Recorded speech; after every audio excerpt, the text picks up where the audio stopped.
నమస్తే, నేను మీ కుప్ప పద్మిని. ఇన్నాళ్ళు మీ సపోర్ట్ ని నాకు అందిస్తూ, మీ ప్రేమని నాకు అందిస్తున్న ప్రతి ఒక్కరికి కృతజ్ఞతలు. ఇప్పుడు చూడబోతున్న ఈ వీడియో కూడా ఖచ్చితంగా మీకు ఉపయోగపడుతుంది. లైక్, షేర్ అండ్ సబ్స్క్రైబ్ చేసి మీ ఇష్టాన్ని అలాగే మీ సపోర్ట్ ని నాకు అందించండి. అలాగే ఈ వీడియో పట్ల మీ అభిప్రాయాన్ని కమెంట్ సెక్షన్ లో కమెంట్ చేసి నాకు తెలియజేయండి. నమస్తే.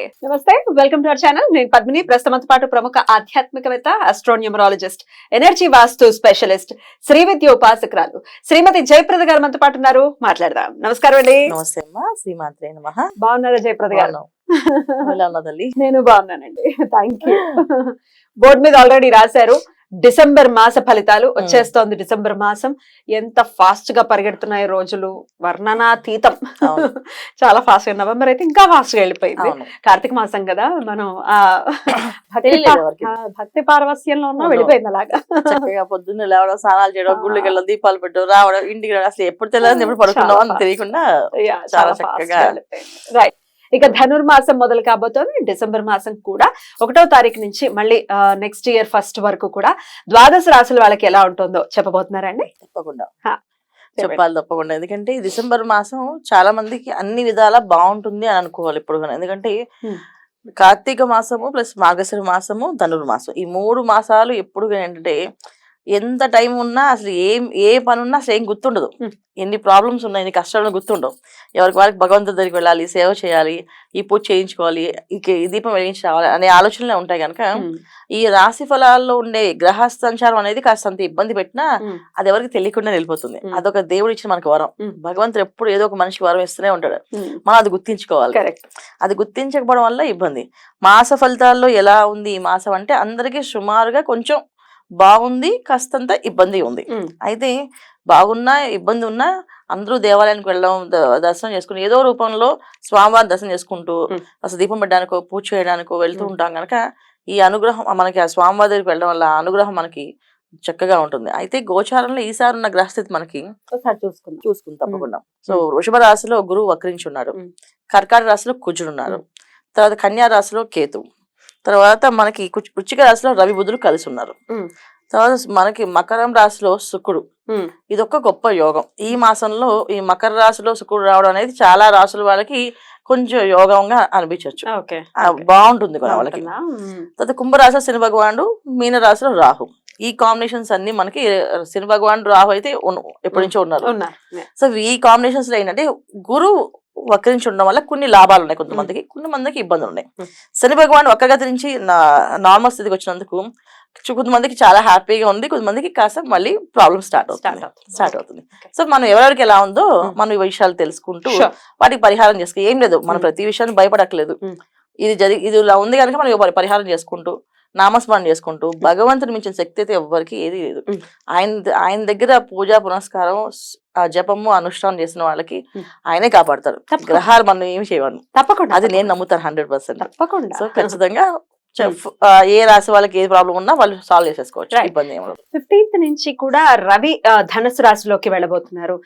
అంటే పంచమాధిపతి భాగ్యస్థానంలోకి భాగ్యస్థానం అది మంచి ప్లేస్ అని అనుకోవచ్చు. మంచి ప్లేస్. ధనస్సు రాశిలో రవి భగవాన్ అంటే రవి జనరల్ గా మకరంలో దిగ్బలాన్ని పొందుతాడు, దశమ స్థానానికి. ఏంటంటే దిగ్బలాన్ని పొందుతాడు ఆయన మకర రాశిలో. సో ధనస్సు దగ్గరికి వెళ్తే ఆల్మోస్ట్ మకరం దగ్గర ఉన్నట్టే కదా. సో ఖచ్చితంగా ధనస్సులో రవి వెళ్ళడం వల్ల చాలా మందికి ఉన్నతమైన స్థానాలకి, పదవులకి రావు అనుకునే వాళ్ళకి అవి ఇప్పించడం వస్తుంది. ఎందుకంటే ఇక్కడ శుక్రుడు వచ్చాడు, మళ్ళీ శని భగవానుడు, అందరు కాంబినేషన్స్ ఉన్నమాట. రవి, శుక్ర, శని, రాహు ఒక గ్రహమాలికలో వచ్చినట్టు ఏర్పడుతుంది. అంటే మనకి గురువు కూడా ఉన్నట్టు అక్కడ. ఎందుకంటే గురువు వక్రించి మేషాన్ని చూసినట్టు ఆ లెక్కన మనకి మొత్తం పంచగ్రహాలు ఒకే మాలికలో వచ్చినప్పుడు అదొక రకమైన యోగం. అది షష్టగ్రహాలు 6 ఉన్నాయి, 1 2 3 4 5 6 మీరు అన్నట్టుగా గురువు బ్యూటిఫుల్ అండి. చాలా మంచి ఈ స్థితి మాత్రం చాలా మంచిది.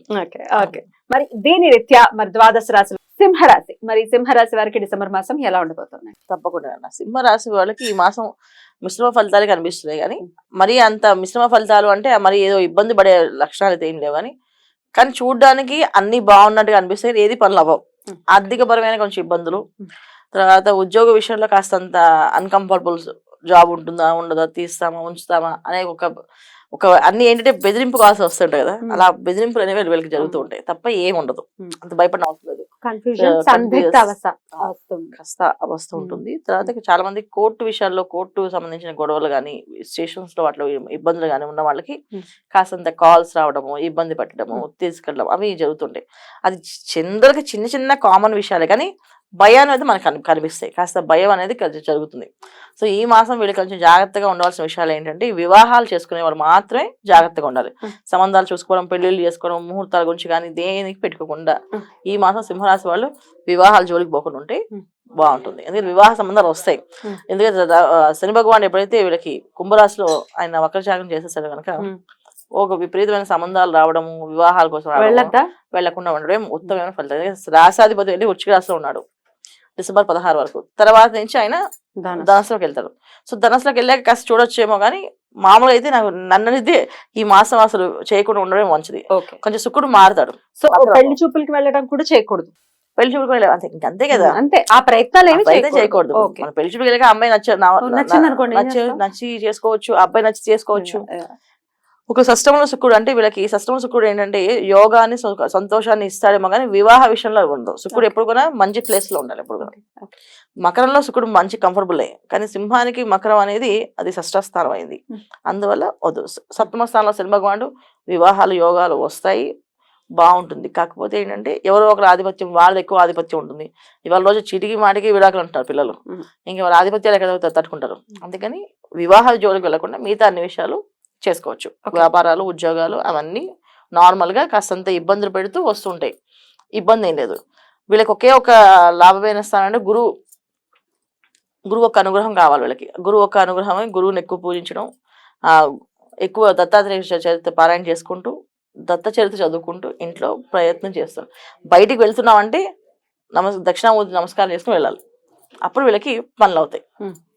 లేకపోతే కాస్తంత ఇబ్బంది పెట్టి తిప్పి పెడతారు. ఎందుకంటే అష్టమ రాహు, రవి ఎప్పుడైనా బలంగా ఉన్నాడు అనుకోండి. సో అష్టమ రాహు ఎప్పటి నుంచి సింహరాశి వాళ్ళకు ఉన్నారు.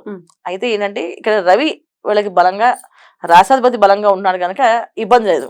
ఇప్పుడు రాశాధిపతి కాస్త బలహీనంగా ఉన్నట్టు కనుక ఖచ్చితంగా జాగ్రత్తగా ఉండాలి. ద్వితీయాధిపతి, లాభాధిపతి అయిన బుధుడు వక్రించి ఉన్నాడు. అందువల్ల పనులు కూడా అంత తొందరగా అవుతాయని ఉండదు. ఆ సమయస్ఫూర్తి, ఆ టైంకి గుర్తు రావడం, చేయగలమని సామర్థ్యత అన్ని తగ్గిపోతుంటాయి. ఇవన్నీ కాకుండా ఉండడానికి చేసుకోవాల్సిన పని అంటే బయటికి వెళ్తున్నామా దేవుడు నమస్కారం చేసి వెళ్ళాలి కంపల్సరిగా. భగవంతుడు నమస్కారం చేయకుండా వెళ్ళకూడదు. లేదా మెడిటేషన్, మేనిఫెస్ట్ ఏదైనా సరే ఇష్టం. సో దేవుడు నమ్మే వాళ్ళు దేవుడు నమ్మచ్చు, మేనిఫెస్ట్ చేసే వాళ్ళు మేనిఫెస్ట్ చేసుకుంటూ వెళ్ళచ్చు. ఇది చేసుకోవచ్చు బ్రహ్మాండంగా. దేవతారాధన ప్రత్యేకించి అంటే మిశ్రమ ఫలితాలు ఉన్నాయి. వివాహ సంబంధాలు అసలు దాని జోలికి వెళ్ళొద్దు, ఇట్లా రకరకాలుగా ఫలితాలు ఉన్నాయి కాబట్టి మరి దేవతారాధన విషయం కూడా చెప్పండి. తప్పకుండా. ఏ గ్రహాలు ఎలా ఉన్నా మనకి జాతకంలో గురు గ్రహం అనేది బలంగా ఉంటాయి. ఆయన అన్ని చూసుకుంటారని చెప్పి అనుకుంటారు కదా.